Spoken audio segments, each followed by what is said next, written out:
Isiniwalat ni Quezon City Mayor Joy Belmonte na lumobo pa sa mahigit 300 flood control projects ang ginawa sa lungsod mula 2022 na nagkakahalaga ng 17 billion pesos.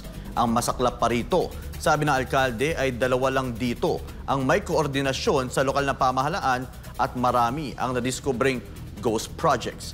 Narito ang balita ni Sheena Torno. Grabe naman.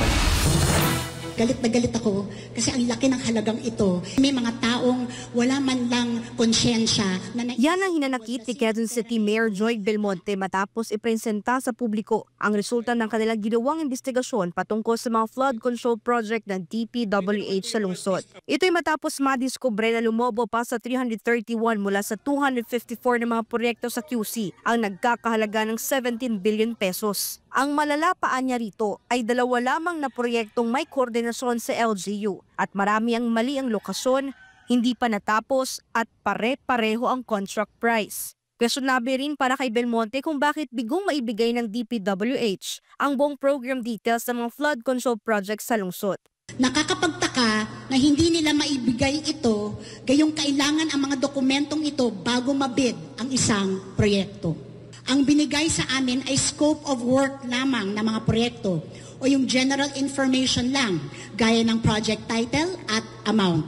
Hanggang ngayon, hindi pa rin isinusumite sa amin ang tinatawag na program of works na mas detalyadong impormasyon ang nilalaman gaya ng ano ang materyales na gagamitin at ilan, kailan gagawin ang bawat bahagi o yugto ng proyekto at halaga ng bawat aspeto nito. Plano rin ng QC government na maglabas ng cease and desist order sa mga proyektong kasalukuyang pang ginagawa pero natukoy na mas nagpapalala ng pagbaha. Lumabas pa sa investigasyon ng QC government, 305 na mga proyekto, 94% ang hindi naaayon sa Drainage Master Plan ng lungsod. Marami ring lugar sa QC ang binaha matapos maitayo ang mga proyekto sa mga lugar na hindi naman flood-prone. Bukod pa riyan, 157 sa mga proyekto ay napondohan sa ilalim ng National Expenditure Program o NEP, habang 170 naman dito ang wala sa 2022 to 2025 NEP. Mayroon ding 12 proyekto na may maraming phases, kabilang ang San Juan Flood Mitigation Project na una ng sinita ng QC government dahil umabot sa 66 phases, pero sa pagbusisi ay nasa 92 phases pala. Naniniwala si Belmonte na maraming ghost projects sa lungsod. Patunay dito ang 35 proyekto na hindi mahanap-hanap na umano'y tag as completed.